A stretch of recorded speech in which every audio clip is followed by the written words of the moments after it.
ओम साई राम, ओम साई राम, ओम साई राम। श्री सच्चिदानंद सदगुरु साईनाथ महाराज की जय। श्री सच्चिदानंद सदगुरु साई पूर्णानंद महाराज की जय। श्री सच्चिदानंद सदगुरु जगत गुरु बाल योगिराज साई नारायण महाराज की जय। साई लीलावती माता की जय। श्री साई सच्चरित्र chapter 18 and 19. How Himalpan was accepted and blessed. Stories of Mr. Sathe and Mrs. Deshmukh, encouraging good thoughts to fruition, variety in open Upadesh, teachings regarding slander and remuneration of labour. In the last two chapters, Himalpan described how a rich gentleman aspiring for quick Brahmagyan was treated by Baba, and now in these two chapters he describes how Himalpan himself was accepted and blessed by Baba, how Baba encouraged good thoughts and fructified them, and his teachings regarding self-improvement, slander, and admiration for labor. Preliminary. It is well known fact that the Sadguru looks first to the qualification of his disciples and then gives them suitable instructions without unsettling their minds in the least. Leads, leads them on towards the goal of self-realization. In this respect, some say that what the Sadguru teaches or instructs should not be divulged to others. They think that their instructions become useless if they are published. This view is not correct. The Sadguru is like a monsoon cloud. He pours down profusely, that is, he scatters widely his nectar-like teachings. These we should enjoy and assimilate to our heart's content, and then serve others with them without any reservation. This rule should apply not only to what he teaches in our waking state, but to the vision he gives us in our dreams. To quote an instance, Buddha Kaushik Rishi published his celebrated Ram Raksha Stotra, which he had seen in his dream. Like a loving mother forcing bitter but beneficial medicines down the throats of the children for the sake of their health, Sai Baba imparted spiritual instructions to his devotees. His method was not veiled or secret but quite open. The devotees who followed his instruction got their objects. Sadguru, like Sai Baba, open our eyes to the of the intellect and show us the divine beauty of the self, and fulfill our tender longings of devotion. When this is done, our desire for sense objects vanishes. Twin fruits of viveka, determination, and vairagya, dispassion or a non-attachment, come to our hands, and knowledge sprouts up even in the sleep. All this we get when we come in contact with sense. Sadguru serve them and secure their love. The Lord, who fulfills the desire of his devotees, comes to an end, removes our troubles and sufferings, and makes us happy. This progress or development is entirely due to the help of the Sadguru, who is regarded as the Lord Himself. Therefore, we should always be after Sadguru, hear his stories, fall at his feet, and serve him. Now we come to our main story. Mr. Sathe, there was this gentleman named Mr. Sathe who had attained some publicity many years ago during Crawford regime, which was put down by the Lord Re, the governor of Mumbai. He suffered severe losses in trade. Other adverse circumstances gave him much trouble and made him sad and dejected. Being restless, he thought of leaving home and going out to a distant space. Man does not generally think of God, but when difficulties and calamities overtake him, he turns to Him and prays for relief. If his demerits have come to an end, God arranges in his meeting with the Son, who gives him proper directions regarding his welfare. Mr. Sathe had similar experience. His friends advised him to go to Shirdi, where so many people were flocking to get Sai Baba's darshan for getting peace of mind and the satisfaction of their wants. He liked the idea and at once came to Shirdi in 1917, seeing Baba's form, which was like eternal Brahma, self-luminous, peerless, and pure. His mind lost his restlessness and became calm and composed. He thought that it was the accumulation of merits in his former births that brought him to the holy feet of Baba. He was a man of strong will. He had once started to make a pranayama study of Guru Charitra. When the reading was finished in Saptaha 7 days, Baba gave him a vision that night. It was to this effect: Baba, with a Guru Charitra in his hand, was explaining its contents to Mr. Sathi, who was sitting in front and listening carefully. When he woke up, he remembered the dream and felt very happy. He thought that it was extremely kind of Baba, who awakens soul like his, that are snoring in ignorance, and makes them. He is the nectar of Guru Charitra. Next day, he informed Kaka Sahib Dikshit of his vision and requested him to consult Sai Baba regarding its meaning or significance, whether one Saptaha week's reading was sufficient or whether he should begin again. Kaka Sahib Dikshit, when got a suitable opportunity, asked Baba Deva, "What did you suggest to Mr. Sathe by this vision? Whether he should stop or continue the Saptaha? He is a simple devotee, his desire should be fulfilled."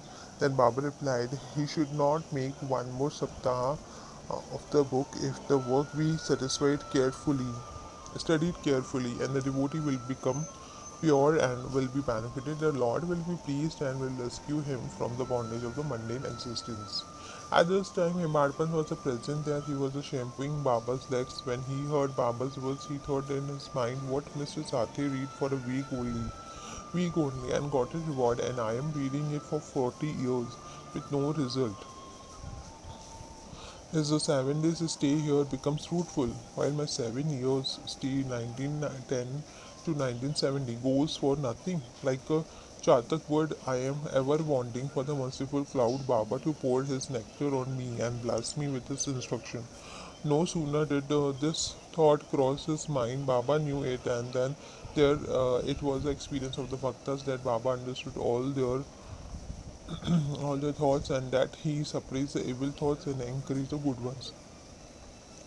Reading Hemadpant's mind, Baba at once asked him to get up to the go to Shama Madhavra Deshpande, get from him rupees 15 as dakshina, sit and chit chat with him for a while, and then return. Mercy dawned in Baba's mind, and so he issued this order, and who could disobey Baba's order? Hemadpant immediately left the masjid and came to the Shama's house. He just bathed and was wearing a dhota. He came out and asked Hemadpant, "How is it that you are here now? It seems that you have come from masjid. Why do you look restless and dejected? Why are you alone? Please sit and rest, while I shall do my worship and return. In the meanwhile, you please take pan, bida, leaves, and betel nuts, lettuce, then have a pleasant chai." After saying this, he went inside, and Himadpan sat alone in the veranda. He saw in the window a well-known Marathi book named Nath Bhagwat. This is a commentary by the Sant Eknath on the 11th Skanda, chapter of the bigger Sanskrit work the Bhagwat, at the suggestion and recommendation of Sai Baba Messrs. Babusaheb Jog and Kakasaheb Dikshit read Bhagavad Gita daily, with its Marathi commentary named Bhavartha Dipika or Dhyaneshwari, a dialogue between Krishna and his friend devotee Arjuna. Anatha Bhagavata, a dialogue between Krishna and his servant devotee Uddhava. And also Eknatha, other big work, that is Bhavartha Ramayana. When devotee came to Baba and asked him certain questions, he sometimes answered them in part and asked them to go and listen to the readings of the above mentioned works, which are the main treatises of the Bhagavad Dharma. When the devotee went and listened, they got full and satisfactory replies to their questions. Hemapant also used to read daily some portions of the Nath Bhagavat. That day he did not complete the daily portions of his reading, but had left it unfinished in order to accompany certain devotees who were going to the masjid. When he took up the book from Shama's window and casually opened it, he found to his surprise that the unfinished portion opened up. He thought that Baba sent him very kindly to Shama's house for enabling him to complete his work, his daily reading. So he went through the unfinished portion and completed it as soon as this was over. Shama, after doing his worship, came out, and the following conversation took place between them. Himalpant, I have come to the with the message from Baba. He has asked me to return with rupees 15 as dakshina from you, also to sit with you for a while and have a pleasant chit chat and then return to the masjid with you. Shama, with surprise, I have no money to give. Take my 15 namaskars prostrations in lieu of rupees as dakshina to Baba. Hey Madpand, alright, your namaskars are accepted. Now let us have some chit chat. Tell me some stories and leelas of Baba which will destroy our sins. Shama, then sit here for a while. Wonderful is the support leela of the god Baba. You know it already. I am village rustic, while you are a enlightened citizen. You have some more leelas since you coming over here. How should I describe them before you? All these leaves, beetle nut, and chuna have the panbira while I go and dress myself and come out. In a few minutes, Shama came out and sat talking with the Himatpan. He said, the Leela of the god Baba is inscrutable. There is no end to his Leelas. Who can see them? He plays or supports with his Leelas, still he is a peon unaffected by them. What do we rustics know? Why does not Papa himself tell stories? Why does he send learned men like you to fools like me? His ways are inconceivable. I can only say that they are not human. With a preface, Shama added, I now remember a story which I shall relate to you. I know it personally as a devotee. I resolute and determined. So I is Baba's immediate response. Sometimes Baba puts the devotee to the severe test and then gives them Upadesh instructions. As soon as Himarpant heard the word Upadesh as if flashes of lightning crossed through his mind, he at once remembered the story of Mr. Sate Guru Charitra reading and thought that the Baba might have sent him to Shama in order to give peace to his restless mind. However, he curbed his feeling and began to listen to the Shama's story. They all showed how kind and affectionate Baba was to his devotees. Emarpan began to feel joy on hearing all these. Then Shama began to tell the following story. Mrs. Radhabai Deshmukh. There was an old woman by name Radhabai. She was the mother of one Kashabai Deshmukh. Kashabai Deshmukh. Hearing Baba's fame, she came to the Shirdi with the people of the Sangamner. She took Baba's darshan and was much satisfied. She loved Baba intimately and resolved in her mind that she should accept Baba as his guru. And she takes some upadesh from him. Um, she determined to fast herself and do not shul so long as Baba did not accept her and give her a upadesh or a mantra. She stayed in her lodging and stopped taking any food or water for 3 days. I, frightened by this ordeal of the old woman, and interceded with Baba on her behalf. I said, Deva, what is this you have started? You draw so many persons here. You know that the old lady, she is very obstinate and depends on you. She has resolved to fast unto death. If you don't accept an instructor, if anything worse happens, people will blame you and say that Baba did not instruct her, and in its consequence, she met her death. So take some mercy on her and the instructor. On seeing her determination, Baba sent for her and made her change her mind by addressing as follows. O mother, why do you have to subject yourself to unnecessary tortures? You are my mother and I am your child. Take pity on me and hear me through. I tell you my own story, which, if you listen carefully, will do you good. I had a guru. He was a great saint and most merciful. I served him long, very long. Still, he would not blow any mantra into my ears. I had keen desires never to leave him, but to stay with and serve him, and at all costs receive some instructions from him. But he had his own way. He first got my head shaved and asked me for 2 paise as dakshina. I gave the same at once. You may say that as my guru was a perfect, why should he ask for money? And how should he be called desireless? The reply is that he never cared for coins. What had he to do with them? His 2 paisa were firm faith and patience, Shraddha, Saburi, or perseverance. I gave these 2 paisa to him and he was pleased. I resorted to my guru for 12 years. He brought me up. There was no dearth of food or clothing. He was full of love, or see, he was love incarnate. How can I describe it? He loved me so much. He loved me most. Rare is a guru like him. When I looked at him, he seemed as if he was in deep meditation, and then we got were filled. We both were filled with bliss, night and day. I gazed at him with no thought of hunger and thirst. Without him, I felt restlessness. I had no other subject to meditate or any other thing that my guru to attend. He was my sole refuge. My mind was always fixed on him. This nishtha, firm faith, is one paisa of dakshina saburi. Patience or perseverance is the other person. I waited patiently and served my guru. The sabri. Sabri will ferry you across the sea of the mundane existence. Sabri removes all sins and afflictions, gets rid of calamities in various ways, and casts aside all fear, and ultimately gives you success. Sabri is the mind of virtues, consort of good thought. My guru never expect any other thing from me. He never neglected me, but protected me at all times. I lived with him, was sometimes away from him. Still, I never felt the absence of his love.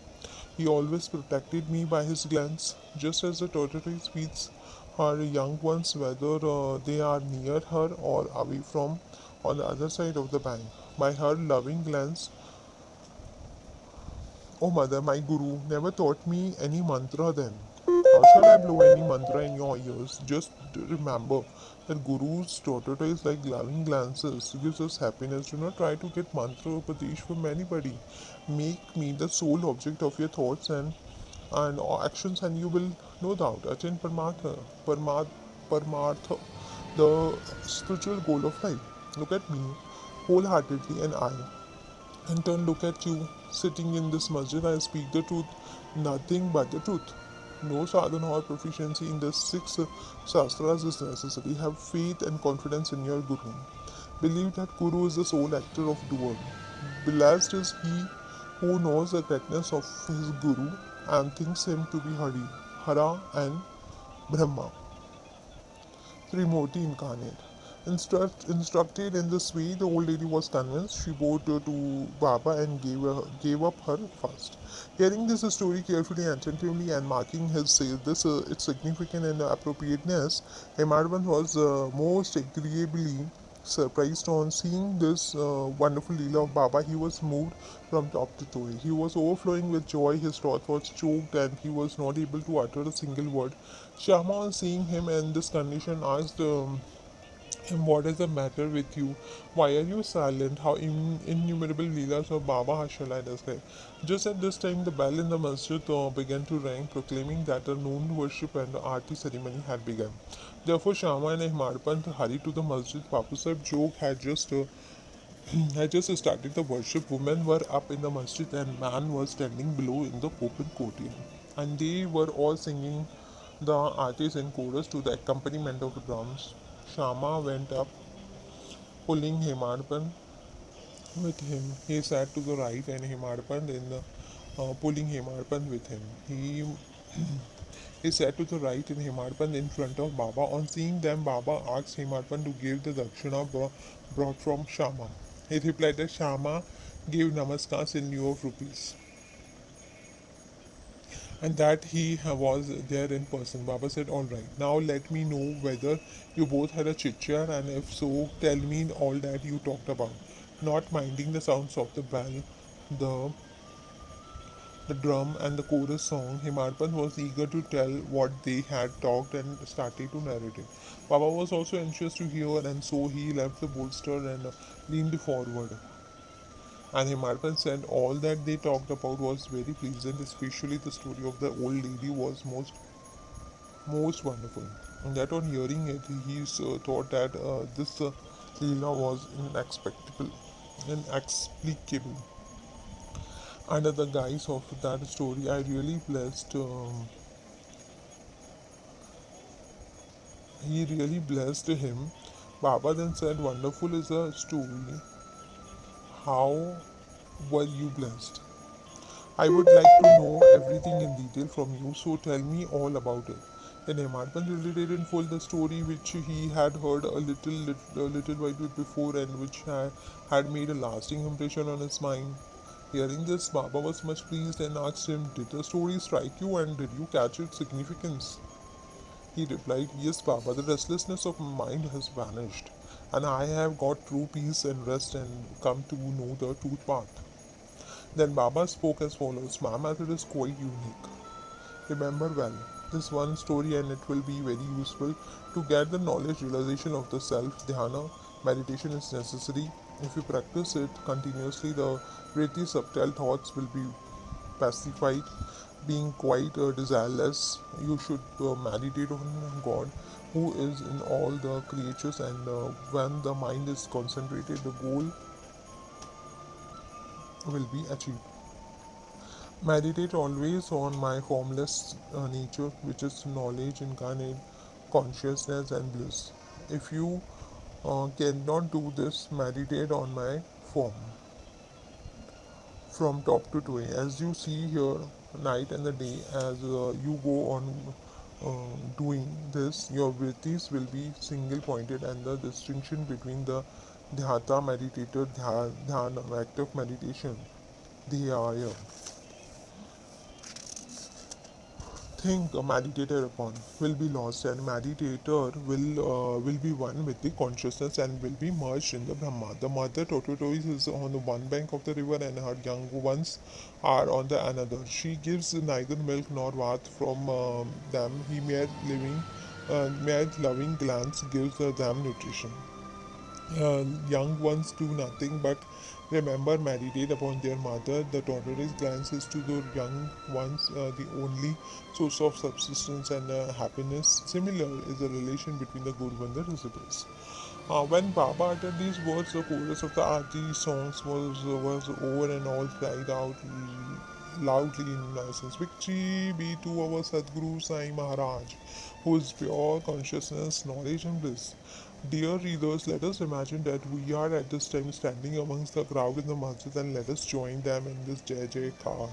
After the Aarti ceremony was over, Prasad and distributed, Baba Sahib Jo came forward as usual, and after saluting Baba, gave unto his palm a handful of a sugar candy. Baba pushed all this into the hands of Himarpan and said to him, "If you take this story to heart and remember, it will well your state will be sweet as the sugar candy. All your desires will be fulfilled, and you will be happy." Himarpan bowed down to the Baba and implored, "Do favor me like this, bless and protect me always." Baba replied, "Hear this story, meditate on it, and estimate its spirit. Then you will always remember and meditate on the Lord, who will manifest himself to you." Dear readers, Himadpan got prasad of sugar candy, and we now get the prasad of sugar candy or a nectar of his story. Let us drink it to our heart's content, meditate on it, and assimilate it, and be strong and happy by Baba's grace. Amen. Towards the end of the 19th chapter, Himadpan had dealt with some other matters, which are given below. Baba's advice regarding our behavior. The following words of Baba are of general welfare and invaluable. If you are kept in mind and acted upon, they will always do you good. Unless there is some relationship or a connection, nobody goes anywhere. If any man or creatures come to you, do not discourteously drive them away, but receive them well and treat them with a due respect. Sri Hari God will be certainly pleased if you give water to the thirsty, bread to the hungry, clothes to the naked, and your veranda to strangers for resting. If anybody wants any money from you and you are not inclined to give, do not give, but do not bark at him like a dog. Let anybody speak hundreds of things against you. Do not resent by giving any bitter reply. If you tolerate such things, you will certainly be happy. Let the world go topsy turvy. You remain where you are, standing in your own place. Look on calmly at the show of all things passing before you. Demolish the wall of difference that separates you from me, and then the road for our meeting will be cleared and open. The sense of the differentiation as I and thou is the barrier. that keeps away the disciple from his master, and unless that is destroyed, the state of union or atonement is not possible. Allah Malik, that is a God, is the sole proprietor. Nobody else is our protector. His method of work is extraordinary, invaluable, and inscrutable. And his will be done, and he will show us the way and satisfy our heart's desire. It is on account of Rinanu Bandhu, former relationship, that we have come together. Let us love and serve each other and be happy. He who attains the supreme goal of life is immortal, and happy all others merely exist, that is, live so long as they breathe. It is in encouraging good thoughts to fictitious. It is interesting to know that how Sai Baba encourage good thoughts. You have to surrender yourself completely to him with love and devotion, and then you will see how he helps you throughout. Some saints have said that when you go get a good thought immediately after awakening from sleep, and if you develop the same afterwards during the day, and your intellect will be unfolded and your mind will attain calmness. Himarpan wanted to try this on one Wednesday night before going to bed. He thought, tomorrow is Thursday, an auspicious day, and the place that is Shirdi is so holy. So let me pass the whole day in remembering and celebrating the Ram Nam. And then he slept off. Next morning, when he got up, he remembered without any effort the name of Ram and was much pleased. He then, after finishing his morning duties, went to see Sai Baba with flowers. When he left the Dikshit Wada and was passing by Bhuti Wada, present Samadhi Mandir, he heard a beautiful song that was being sung nicely by one Aurangabadkar in the masjid. Before Baba, the song was Guru Kripanjan Payo Mere Bhai, etc. by Eknath, in which he say that he got colarium in the form of his Guru's grace, which opened his vision and made him as see Ram in and out in sleep, dream, and waking state, and everywhere. There were so many songs, but why was this song particularly chosen by Aurangabadkar, a devotee of Baba? Is this not a curious coincidence arranged by Baba to amplify the determination of Himarvan to sing unceasingly Ram Nam during the day? All saints agree and lay stress upon the efficacy of uttering Ram's God's name in fulfilling the ambitions of the bhaktas, and in protecting and saving them from all calamities. Variety in Upadesh, slanderer condemned, and Sai Baba required no special place or nor any special time for giving instructions whenever any occasions demanded. He gave them freely. Once it just so happened that a bhakta of Baba revealed some behind his back before after other people. On leaving aside malice, he dwelt on faults of his brother and spoke so sarcastically that the hearers were disgusted. Generally, we see that the people have a tendency to scandalize others unnecessarily, and this brings on ill feelings. Sans see scandal in other light. They say that there are various ways of cleansing or removing dirt, that is, by means of water or soap, or by scandal. Mongo has got a way of his own. He removes the dirt faults of others by his tongue. So, in a way, he obliges a person whom he reveals, and for this he is to be thanked. Sai Baba had his own method of correcting the scandalmonger. He knew by his omniscience what the slanderer had done, and when he met him at noon near the Lendi, Baba pointed out to him a pig that was eating filth near the fence, and said to him, "Behold how with what relish it is gulping filth. Your conduct is similar. You go on revealing your own breath, brethren to your heart's content. After performing many deeds of merit, you are born as a human, and if you act like this, you how can Shirdi help you in any way? Needless to say that the Bhakta took the lessons to his heart and went away. In this way, Baba went on giving instructions whenever necessary. If they are born in our minds and acted upon, the spiritual goal realization is not far off. There is a proverb which says, "If there be a my Hari Lord, he will feed me on my coat." This proverb is only true in respect of food and clothing, but if anyone believing this sits idle and does nothing in spiritual matters, he will be ruined. One has to exert himself to his utmost attaining self-realization. The more he endures, the better for him. Baba said that he was omnipresent, transcending land, air, world, water, light, and heaven, and that he was not localized. To remove the misunderstanding of those who thought that Baba was only his body, 3 cubits and half in length, he incarnated himself in this form, and if any devotee meditated on him day and night with complete self-surrender, he experienced complete union with him, like sweetness and sugar, waves and sea, eye and its sight.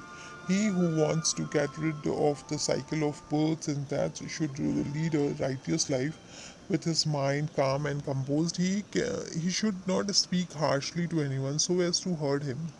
He should always engage himself in good actions, should do his duties and surrender himself heart and soul to him. He need not then be afraid of anything. He trusts him entirely, hears and expounds his leelas, and does not think of anything else. Is sure to attain self-realization. Baba asked many to remember his name and to surrender to him, but to those who wanted to know who they are, who am I, he advised Shravana, study and manana, contemplation to some. He advised remembering God's name to others, hearing his leelas to some, and worship of his feet to others, and reading and studying Adhyatma Ramayan, Dhyaneshwari, and others sacred scriptures. Some made sit near his feet, some he sent to the Khandobas temple, and some he advised the repetition of the 1,000 names of Vishnu and some of the studies of which Chandogya, Upanishad, and Gita. There were neither any limit nor any restrictions to his instructions. He gave in person or by visions and dreams to someone addicted to drink. He appeared in his dream, sat on his chest, pressed it, and left him after gave a promise not to touch liquor anymore. To some he explained some mantras like Guru Brahma in dreams. To some devotee who was practicing Hatha Yoga, he sent word that he should leave off Hatha Yoga practices and sit quiet and wait. Saburi, it is impossible to describe all his ways and methods, and in ordinary worldly dealings he set examples by his actions, one of which is given below. Remuneration for labor. One day at noon, Baba came near Radhakrishna Mai's house and said, "Bring me a ladder." Some man brought it and set it against the wall of the house. As directed by Baba, he climbed up on the roof of the Vamana Gonkar house, passed over the roof of Radhakrishna Mai's house, and then got down from the other corner. What object Baba had none could know. Radhakrishna Mai was at the time shivering with malaria. It may be to drive off that malaria that he may have gone up there. Immediately after getting down, Baba paid 2 rupees to the persons who brought the ladder. Somebody asked Baba why paid so much for this. He replied that nobody should take the labor of others in vain. The worker should be paid in his due promptly and liberally. If the principle taught by Baba by be followed, that is, if the remuneration for labor be paid promptly and satisfactorily, the laborer will turn out better and both the laborers and their employees will be profited, and there will be no room for lockouts or strikes, no ill feeling between labor and capital. Go to Sri Sai, peace be to all. Sri Sachidananda Sadguru Sai Nath Maharaj ki jai. Sri Sachidananda Sadguru Sai Gurunanand Maharaj ki jai. Sri Sachidananda Jagat Guru Balugiraj Sai Nara Maharaj ki jai. Sai Leelavati Mata ki jai.